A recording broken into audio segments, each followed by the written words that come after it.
Welcome back in. Welcome back in. So let's go ahead and get right into our week 14 top running backs for this week, our RB1s. Let's start things off with Austin Eckler, Derrick Henry, Joe Mixon, Nick Chubb, Ramondre Stevenson, Saquon Barkley, Josh Jacobs, Christian McCaffrey, Dalvin Cook, Tony Pollard, Miles Sanders, and a big questionable Kenneth Walker. I put him in here because they came out today and said there's a possibility he could play this week. He's dealing with a little bit of a foot injury here for Kenneth Walker. So if he does not, we're probably looking at a combination between a Tony Jones and DJ Dallas leading this backfield this week against the Carolina Panthers, which is actually a really good matchup for the Seattle backfield this week. Carolina ranks 22nd in rush DVOA, and they allow the eighth most fantasy points to running backs. So could be looking at a committee approach. We might get a little bit more clarity as the week goes by. But as of right now, we will just operate under the assumption that Kenneth Walker could play. If not, we'll pivot from there. So let's keep it moving here, and let's talk about some of these other RB1s that I really want to hit on. And that is, first off, Tony Pollard. Tony Pollard gets an excellent matchup this week against Houston. Now, he's only handling about 49% of the opportunities, 12.4 carries, 3 targets per game. We know he's the most explosive running back in the league right now. He has just been absolutely gold so far for the people that drafted him, and likely in the 8th or ninth round of their fantasy drafts. He is currently the RB8 on the season. He's 15th in yards created per touch, 4th in breakaway run rate, 1st in yards after contact per attempt, and 5th in yards per route run.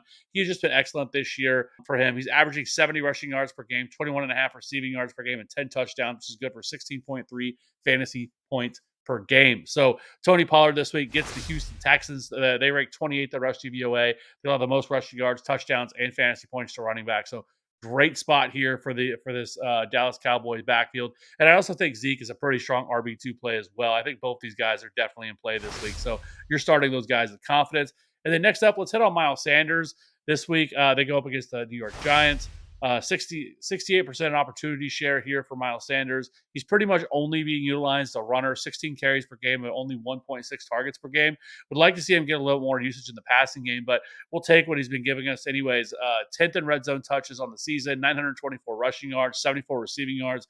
He has scored 9 touchdowns, which is amazing considering he scored a big whopping 0 last year and 14.2 fantasy points per game. Another dead zone running back in this past year's draft that's has really hit for a lot of fantasy owners that took a shot on him. He hasn't been the most efficient, 47th in yards created per touch, but he is 10th in missed tackles forced and 17th in yards after contact per attempt. So Miles Sanders continues to be a pretty strong option and a good matchup against the New York Giants, who are 27th in rush DVOA, the 4th most rushing yards and the 11th most touchdowns and fantasy points to running back. So really good spot here for Miles Sanders. Let's keep it moving here and let's jump over to our RB2s. And that is Isaiah Pacheco, DeAndre Swift, love to see it. Deonta Foreman, Damian Pierce, Zeke Elliott, Travis Etienne, Najee Harris, Jeff Wilson, Rashad White, James Conner, Latavius Murray, and Zonovan Knight. All right, so let's talk about some of these RB2s. And so here I want to start off and talk about Isaiah Pacheco. Over his last 3 games, he's kind of taken over as a starter here. He's averaging 17 carries per game, 1 target per game, 80.6 rushing yards per game, and nearly a touchdown per game. Good for 14.1 fantasy points per game, which is RB13 over that span. Now, this isn't a great matchup this week against the Denver Bronco defense, but they are 17th in rush DVOA. They do allow the 12th most rushing yards, but the 6th fewest touchdowns and the 7th fewest fantasy points per game. However, it doesn't really worry me as much. Them going up against Denver. This is still the Chiefs' offense, and the Chiefs can pretty much score against anybody at any time. And it makes it a lot easier for a guy like Isaiah Pacheco. And he's going to get a lot more opportunities near the goal line. So I do like Isaiah Pacheco. I think he's a really strong RB2 this week, especially with 6 teams on bye this week. We have a lot hate to see it the week before the fantasy playoffs. The NFL drops 6 teams on bye right before that. So hopefully you do not have a ton of players that are on bye this week, but Isaiah Pacheco still is a good play. And then we have DeAndre Swift. Welcome back to Fantasy Relevant, DeAndre Swift. He was somebody that I was pretty high on last week, and he came through. Last week, he had 14 carries for 62 yards. He also had 4 catches for 49 yards on 6 targets and a touchdown for 21 PPR points. This was his best game since week 2. He's also been targeted 14 times over the last 2 weeks as well. Minnesota is a kind of a middle of the road in every way possible against running backs, receiving backs. We'll talk about that in a second. They are 15th in rush DVOA. They'll have the 14th most rushing yards, 15th most rushing touchdowns, and the 15th most fantasy points. That's what I mean by they're just pretty much middle of the road. However, they do struggle against pass catching running backs. So they have allowed the fifth most receiving yards and the sixth most receptions as well to running backs. So that bodes well for DeAndre Swift. Obviously, Jamal Williams is always going to be involved here and he's going to continue just getting these 1 yard carries into the end zone, which is a little bit frustrating for DeAndre Swift, but he's still seeing opportunities in the red zone as well. So DeAndre Swift, I think, might be back and could end up seeing a pretty healthy, workload here moving forward. He's definitely a better running back than Jamal Williams. There's no denying that. Just as long as he can stay healthy. So DeAndre Swift, really strong play this week against Minnesota, and then Deonta Foreman. Surprisingly, he's been really good since taking over this backfield since Christian McCaffrey was traded. Since week 7, he's 14th in fantasy points per game. He is third in attempts and rushing yards. He's seventh in touchdowns, eighth in yards after contact per attempt, and seventh in missed tackles forced over that span. Uh, they take on Seattle this week, which are 24th in rush DVOA. They'll have seventh most rushing yards, sixth most touchdowns, and the third most fantasy points to running backs. So, really good matchup for Deonta Foreman. Really, it's just going to matter on game script here on how this thing will play out. So, as long as they are able to keep this game close, Deonta Foreman's in a really good spot this week. So, I do like him as a pretty solid RB2 option. I want to talk about Travis Etienne. He's kind of fallen off since really his injury and stuff like that a couple weeks ago. Last week really wasn't great either, and they get about as bad of a matchup you could possibly hope for this week. This is one of the best teams in the league versus the run. Travis Etienne on the years seeing about 58% of the opportunities, 13 carries, 3 targets. He is 12th in red zone touches with a 9.3% target share. He's averaging 72.5 rushing yards per game, 20.2 receiving yards per game, and about 13.9 fantasy points per game.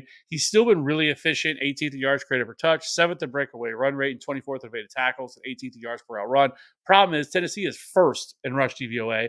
They will have the second fewest touchdowns, yards, and fantasy points to opposing running backs. So this is not a good matchup for Travis Etienne. Of course, he's very explosive. Maybe he rips off a 50 or 60-yard touchdown or something like that. But I would not have high expectations for Travis Etienne in this matchup against the Tennessee Titans. So I would not have high expectations for Travis Etienne here. So let's keep it moving. Jeff Wilson, I should have him higher here, but there's just a little bit of uncertainty with him how they've been utilizing this backfield in their last couple of weeks. Even 2 weeks ago when they were playing Houston, they didn't really run the ball a ton in that game. They just kind of threw all over them. Last week they got absolutely boat raced. Jeff Wilson barely played last week. Only he pretty much was game scripted out. Raheem Mostert did see 7 touches, but Jeff Wilson only saw 1. So obviously it was a really bad game for Jeff Wilson, but this is a great matchup bouncing back from one of the worst or one of the best run defenses in the league to the 49ers to this week to one of the worst in the Chargers. The Chargers are 30th in run DVOA. They'll have second most rushing yards, the fifth most touchdowns, and the second most fantasy points to running backs on the season. So this is a really good matchup for Jeff Wilson, a pretty strong bounce back spot. So we'll have to see how things play out here, but I do like Jeff Wilson as kind of a low-key RB2 this week. And then lastly, I want to hit on Zonovan Knight here among the RB2s versus Buffalo. Now, this is not a great matchup, but we have seen him play very well over the last 2 weeks. He's averaging 14 and a half carries, over 100 total scrimmage yards, 4 targets per game, 20 receiving yards, and 15 fantasy points per game. Now, this is a tougher matchup against Buffalo, who do rank third in rush DVOA, 8th fewest yards, 14th fewest touchdowns, and the 10th fewest fantasy points to running backs. But I think with his pass catching involvement we're seeing here with him and just the level of production from him, I think he's an okay option this week, kind of a low end RB2, high end RB3 this week. If you have some better option to be a wide receiver that you want to stick in your flex, I don't mind that. But Zonovan Knight, I do think is at least flex worthy this week. And then lastly, I want to hit on Cam Akers here in the RB3s. Last week saw 17 carries, 60 yards, 2 touchdowns, 19 PPR points, which is by far his best game of the year. Las Vegas does struggle against the run, 21st in rush DVOA. They're 21st in rush DVOA, allow the 7th most fantasy points to running backs. But Cam Akers, to me, I think is at a pretty good spot this week against the Raiders. Again, this will be kind of more of a game script, depending if they can kind of keep things close here, like they did against the Seahawks last week with their defense. I do think Cam Akers could be another spot you stick into the flex. Again, 6 teams on bye. We're going to have to get a little bit creative here with some of the players we're going to play. So Cam Akers is in a really good spot and a good matchup. It's really going to matter on game script because he's not really involved in the passing game. So, lastly, I want to hit on James Cook, who's coming off a really strong performances against the Patriots. 14 carries for 64 yards. He was also targeted 6 times for 41 receiving yards for 17 fantasy points. This isn't the best matchup against the Jets. They're 10th in rush DVOA and 12th. They have the 12th fewest fantasy points to running backs. But with James Cook, if he's going to continue to be disinvolved in the passing game like he was this past week with 6 targets, I think that makes James Cook a pretty sneaky option this week against the Jets. So I don't mind starting him here as another flex option. I think you can look at in one of the best offenses in the league. So again, I do like James Cook, and I don't wouldn't be surprised if over the last month of the season he kind of takes over this backfield a little bit. It's still going to be a committee. Devin Singletary will still be involved, but James Cook definitely looks much better right now than Devin Singletary does. So I like James Cook. I think if you were able to get him off waivers this week or even stashing him, especially moving forward here, I do think James Cook makes some sense, especially as a pass catching option in PPR format. So, with that being said, appreciate everybody checking out the video. Be sure to hit that like and subscribe button for future content. We will catch you on the next one. Good luck this week. We'll see you on Wednesday night for our Start Sit show. Bye.